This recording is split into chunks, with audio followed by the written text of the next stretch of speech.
सब प्रोडक्शन अगर जब आएगी तो काफी राहत मिलेगी वैक्सीन की अवेलेबिलिटी में। इसके अलावा जेडिस भी आने वाली है। जेडिस का थर्ड फेज कंप्लीट हो रहा है, वो राइट। डेटा दे रहे हैं। और जेडिस जब आ जाएगी तो 4 कंपनी मिलके समवेयर अराउंड अगस्त सितंबर आप देखेंगे कि हमको बुलाना पड़ेगा लोगों को कि आइए और वैक्सीन कीजिए। आप यू आर सजेस्टिंग सर कि अभी लगभग हम मई में है और यानी मई, जून, जुलाई, अगस्त के पास हम कहीं ना कहीं इस स्थिति पे होंगे कि हम ये कह सके कि हम पूरी तरह से वैक्सीनेट करने के जो एक रिदम चाहिए, जो प्रोसेस चाहिए, जो डायनामिज्म चाहिए, वो हमको दिखेगी। बिल्कुल सही कहा आपने। वो डायनामिज्म अभी 2 महीने के बाद ही होगी। वो पूरा प्रोसेस 2 महीने के बाद ही करना चाहिए कि इमीडिएटली देन सब वैक्सीनेशन बड़ी स्पीड में लगानी चाहिए। उसके लिए हमको इंफ्रास्ट्रक्चर, फैसिलिटीज तैयार करनी है, वो अभी करना शुरू कर देनी चाहिए। ये नहीं कि जब हमारे पास वैक्सीन आए, हम वैक्सीन सेंटर्स बनाएं। वैक्सीन सेंटर्स के लिए अभी स्टेट गवर्नमेंट को स्प्रेड आउट करने के लिए इमीडिएटली फैसिलिटीज बनाना जरूरी है। हमारी फैसिलिटीज काफी कम है वैक्सीन के लिए, इसको एनलार्ज करनी पड़ेगी। डोर टू डोर वैक्सीन का भी इंतजाम करने की जरूरत है। उसके लिए प्रॉपर कोल्ड चेन मेंटेन करना पड़ेगा। तो जैसे कि हमको कोल्ड चेन वैन्स लेनी चाहिए, उसमें कोल्ड चेन मेंटेन करके डोर टू डोर वैक्सीनेशन करने की भी जरूरी है। आप विलेजेस में जाएं, रूरल एरिया में जाएं, वैक्सीनेटेड वैन्स में जाएं और डोर टू जाके वैक्सीन करें। ये एक तैयारी अब अगर आप शुरू करो तो अगस्त में जाके ये फैसिलिटीज तैयार होगी और जब वैक्सीन आएगी then you are on the roll and आपकी स्पीड बढ़ जाएगी। आप एक बात और कही गई कि जितने भी प्लेयर्स हैं वैक्सीन के, मैं I am not saying any particular specific any medicine और वैक्सीन, लेकिन मैं ये कह रहा हूं कि अगर जितने भी प्लेयर्स हैं उनको अलाउ करना चाहिए, उनको आने देना चाहिए। आपको लगता है कि ये एक सोल्यूशन की तरफ हम इधर भी 2 महीनों के बीच में अगर हम ये करें और फिर हम 2 महीने के बाद वहां पे तैयारी पे होंगे तो ऐसा हो सकता है कि उनको अलाउ करें या हमको इस तरफ बढ़ना चाहिए? हाँ, क्यों नहीं। अभी तो गवर्नमेंट ने सब इंपोर्ट्स अलाउ कर दिया है, परमिशन कर लिया है। मेरे हिसाब से थोड़ा क्लैरिटी चाहिए कि वो बिना ट्रायल किए वैक्सीन इंपोर्ट हम कर सकते हैं कि नहीं। ये बहुत इंपॉर्टेंट है।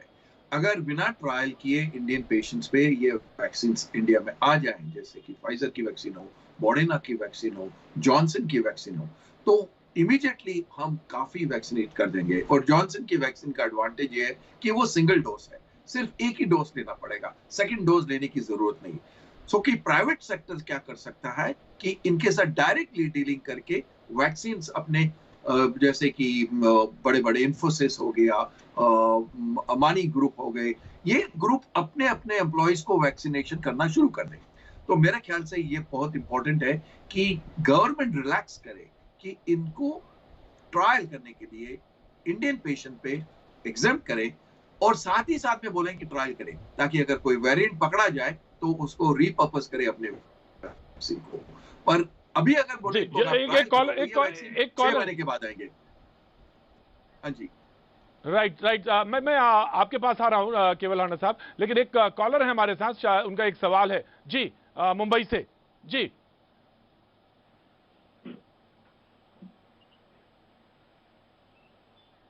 ममिता, बोलिए बोलिए।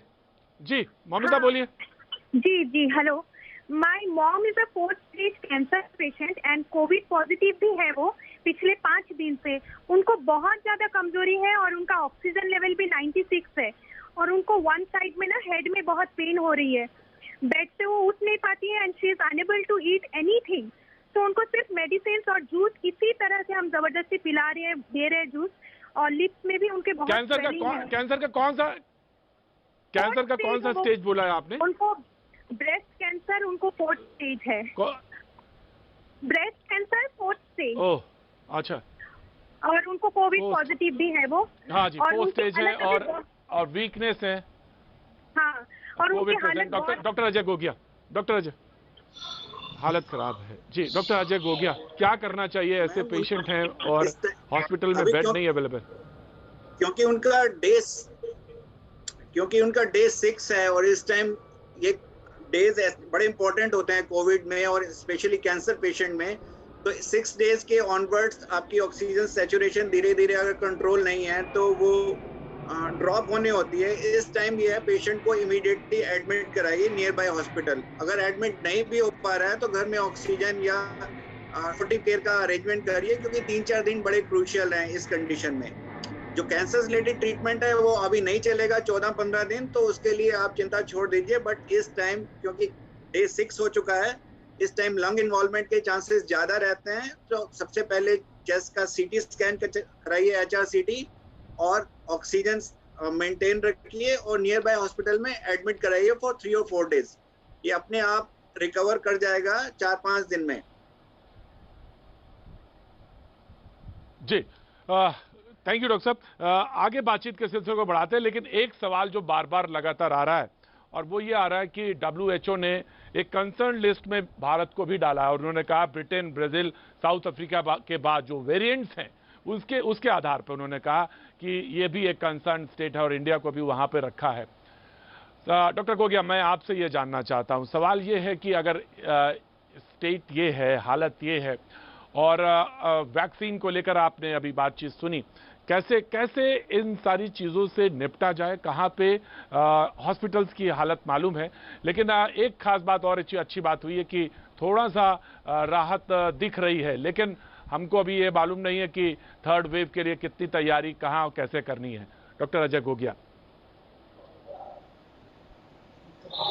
सर आपका वॉइस, आप दोबारा क्वेश्चन पूछ सकते हैं प्लीज?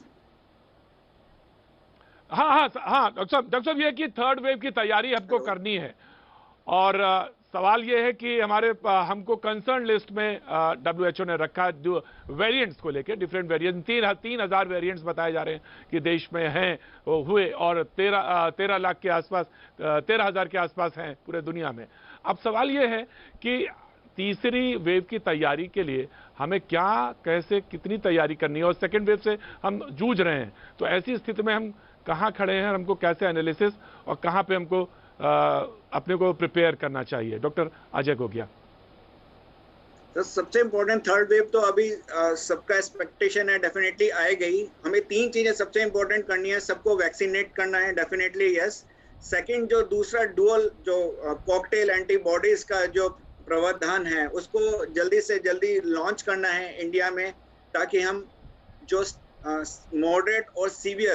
मॉडरेट और माइल्ड केसेस को सीवियर में जाने के लिए रोक सकें, ताकि हम अपनी जितनी भी मैक्सिमम हॉस्पिटलाइजेशन है कोविड से रिलेटेड जो सीवियर केसेस हैं उनको हम मिनिमम कर सकें। तो नंबर 1 सबको वैक्सीनेट होना है जब तक नई कॉकटेल एंटीबॉडीज नहीं आ जाती हैं, एंड नंबर 2 जितनी भी कॉकटेल एंटीबॉडीज हैं उसको इंडिया में जल्दी से जल्दी इम्प्लीमेंट करना है, ताकि हम सारे केसेस को जो माइल्ड एंड मॉडरेट हैं उसको सीवियर में जाने से रोक सकें। लेकिन इसमें सबसे बड़ी चैलेंज ये है जो कॉकटेल जी, सॉरी डॉक्टर साहब बोलते रहिए जी, अब बोलिए। सबसे बड़ा चैलेंज ये है जो ये एंटीबॉडीज हैं, ये आपको रैपिड एंटीजन टेस्ट और RT-PCR के बाद ही लगनी चाहिए, वो आप वैसे नहीं ले सकते हैं, क्योंकि